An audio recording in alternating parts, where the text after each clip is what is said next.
It was fun, you know, as long as it was pretend. You know, it was fun. It was, you know, we had so much choreography in this film for everything, even down to sword fighting and riding a horse. You know, doing all that boy band stuff was definitely a blast because it's not the music that I listen to. It was kind of fun to pretend. Yeah. And the choreographing for both of you guys, were there any?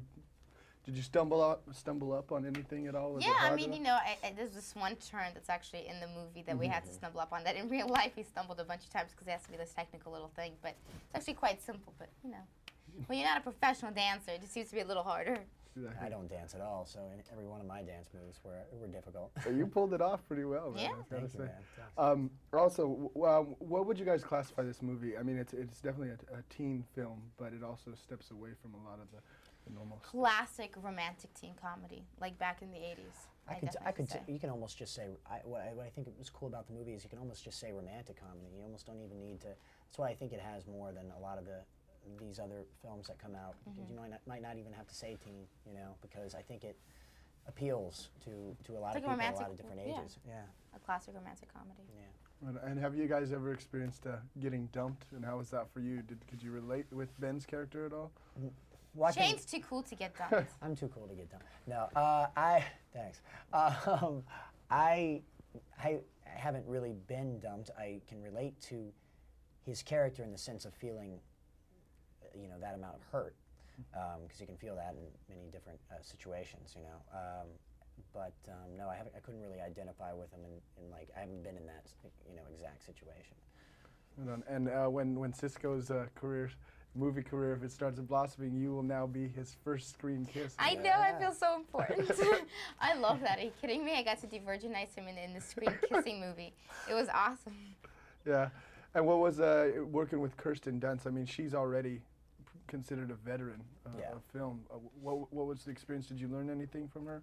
Kirsten's one of my best friends. I mean, I went into it thinking of her as a normal person. I didn't think of her as a veteran or this incredible actress. I knew she was a great actress. I mean, when Virgin Suicides came out, and I loved the film.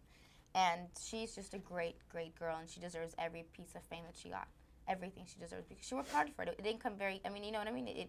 She's been doing this for, what, 15 years? You know, she deserves it. And Shane?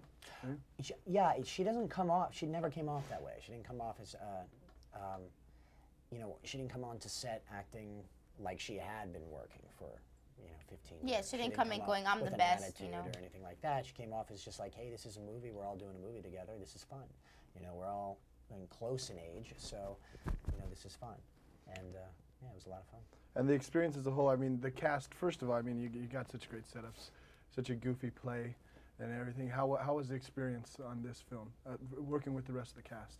I mean, as a whole. I think everyone had a good sense of camaraderie. Yeah. I think it was, not only did we have to be, you know, learning all these dance moves together and, you know, learning all these things, we had to go and, like, rehearse on the weekends and, you know, and then go like random times anytime you had, like, 5 minutes off, you have to go to, like, the back and, like, do your little dance routine without your partner because your partner is out somewhere else. So it was a little hella fun. And if the standard, if you could tell me how you incorporated A Midsummer Night's Dream into the story. It's based roughly on Shakespeare's Midsummer Night's Dream, but I mean, if you never read the play or if you hate Shakespeare, it would make no difference. Right. It's just a fun. You know what I mean, like. It's a basis off of what. Yeah, which is like the Midsummer Night's Dream would be your classic romantic story, and that's where I think a lot of romantic comedies nowadays came from. So this just points it out. I mean, that's about it. And finally, Martin Short. Funny. He made the movie for me, man. I was just losing it the whole time. I didn't. And how are you guys able to keep it together with? I wasn't. Were you? I occasionally. You know, it was good. Was my character was like so stuck up and in his own head that like a lot of times when he was going off on his jokes, unless it got really, really hilarious, which I know some of them they didn't use, but I wouldn't laugh because I would try to act like, because I could feel like I was about to laugh, but I was trying to act like I was one of his, you know, cronies.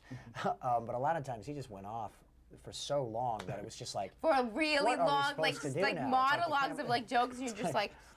Should I like look at him, or is he gonna like say something to me, and then I have to respond, you know? So, but he was great. He was great.